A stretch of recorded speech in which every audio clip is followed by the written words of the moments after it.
আসসালামু আলাইকুম ওয়া রাহমাতুল্লাহি ওয়া বারাকাতুহু। কেমন আছেন সবাই?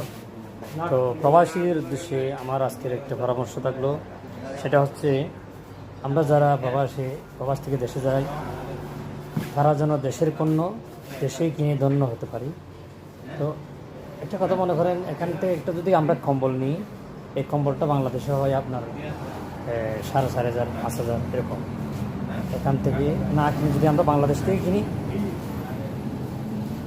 আপনার 3,000 টাকা, 2,500 টাকা, 4,000 টাকা এরকম কেনা যায়। ঠিক আছে, অনেক জিনিস আছে এরকম বাংলাদেশ থেকে সাশ্রয় মূল্যে কেনা যায়।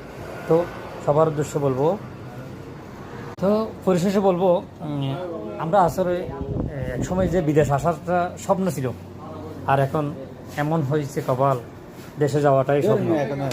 বিদেশ থেকেও নেওয়ার মতো অনেক কিছু আছে, যেমন স্বর্ণ আছে, বাড়ির প্রয়োজনীয় জিনিসপত্র যেগুলো এখানে সস্তা, বাংলাদেশের দাম।